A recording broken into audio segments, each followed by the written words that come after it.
that guilt we feel when we don't return a call. Maybe we talk to people regularly, or maybe we haven't in years. Either way, pangs of guilt can really make it difficult to reconnect with someone. And there might be good reasons why we don't connect. Maybe we're just very busy with our own lives. Maybe we're facing our own challenges, or maybe there's just damage in the relationship. You know, if you're feeling a little guilty because you haven't contacted your loved one lately, you're not recognizing what it actually means. Feeling guilty means you care, and that's a place to start. Let's think about how to alleviate the guilt, reframe the question, and maybe start to reconnect in a way that we can manage. The first reason we may not be calling or connecting with our parent or loved one is that life is in overload. We are overwhelmed constantly. Maybe we have a partner with needs, a job with needs, and possibly kids as well. You're in survival mode, and you could be actually close to burnout because there aren't enough hours in the day to do everything. And if you're not finding the balance that allows you to have a calm moment when you feel relaxed, chill, and you can call your parent and have a nice chat about whatever thing they want to talk about, then, give yourself that grace.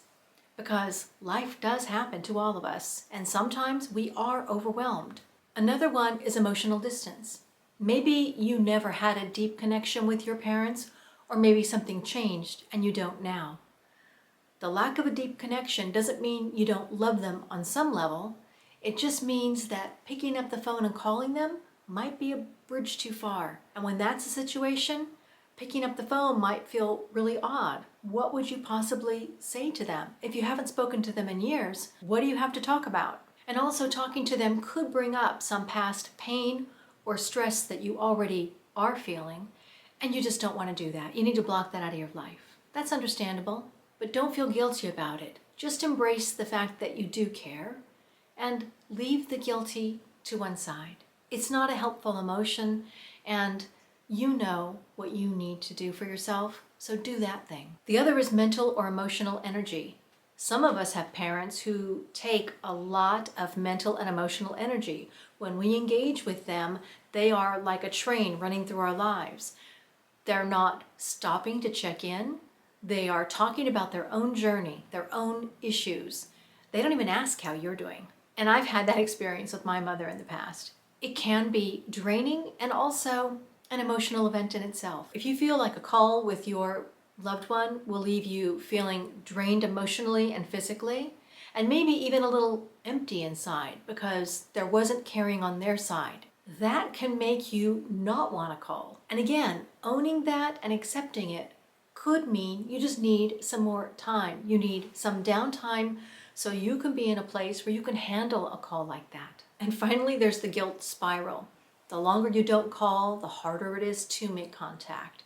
And the longer that goes on, it becomes almost impossible to reconnect. Understandable. We all have our limits. But there's other ways to think about that. You can even visualize the time you'll reconnect and how it will make you feel. And then test out. Do you feel better or do you feel worse after having that call? If any of this sounds familiar, take a deep breath and just acknowledge your limits. Realize that you're just a human being living your life doing the best you can, probably just like your parents.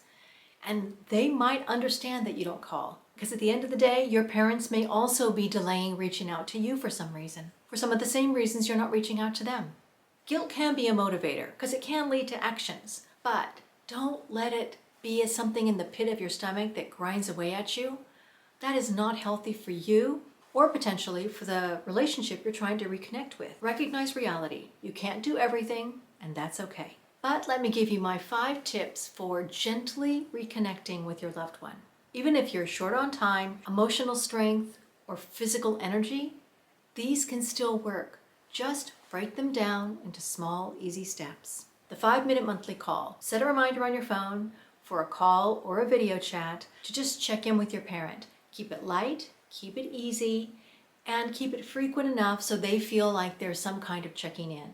A short, regular check-in could mean the world to them, and it can create that pacing that works for you and gives them reassurance you still care and you're listening. An example, you're overwhelmed, but you still call and you say, Mom, I think a lot about you, but I've been struggling to keep up with everything. I don't want you to think I don't care. I'm just caught up in life. Or example two, if it's emotional distance, Dad, I know we don't talk much and that's on me too, but I want to work at reconnecting even in small ways. And then see where it goes from there. Your parent might feel the same. And so you've connected on some small level. You'll need to take small steps to do that connection and keep the conversation simple and short. And if they start going down memory guilt lane or somehow creating a negative environment, just end the call in a nice neutral way. It was great to talk to you. And set realistic goals and keep your boundaries. If you call your parent and they say, great, let's talk tomorrow. No, I'll call you once a month. Let's start there. You don't have to go into daily contact. You don't have to take on a list of actions they've been thinking about giving to you. You can actually say, it was great talking to you. I'll call you for 5 minutes every Sunday, Mom. That's the window of time I've got available. Ask others for help. I have a whole video on this. I'll put a link below to it. But if your parent actually has a specific need, you can either say to them, text me your message and I'll see if Uncle Bob can help instead, or I'll see if I have time to do it.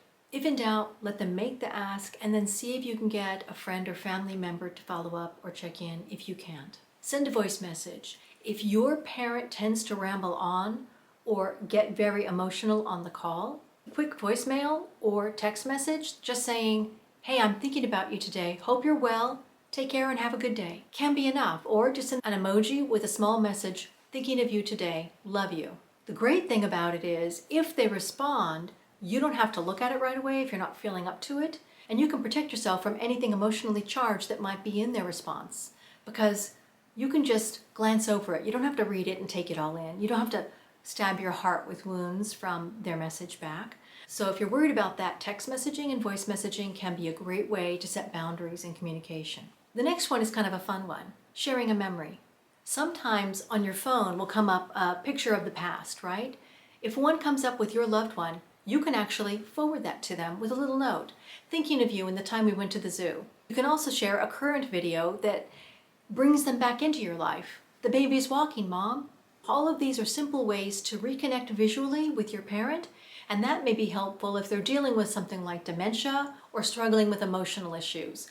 A happy thought is always helpful. And lastly, you can always send a letter, a card, or write an email. You can make a short note saying, I appreciate you, I think about this time, I'm attaching this picture. Or you can actually go into more detail. Something about, you haven't talked in the last 2 years, here's what's happening in my life. Send me back a note letting me know what's happening in yours. These can be a way of reconnecting without connecting on the emotional baggage that you might have in that relationship. Telling them facts and details about your life can make them feel a part of your life again and make that first conversation you have face-to-face or on the phone a little less emotionally charged and a little less distant. Final thoughts. Reconnecting doesn't have to be perfect. It just has to start. Small, meaningful steps can help heal a relationship that's broken or simply re-engage with one that's fallen by the wayside.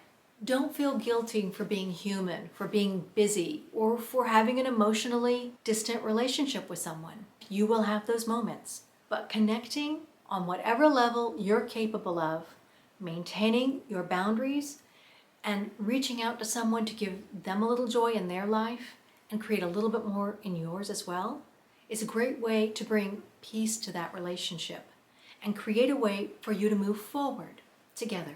And if you're looking for a supportive place that can talk about the aging journey and relationships, then you're in the right place. And I'll see you next time on Aging in Grace.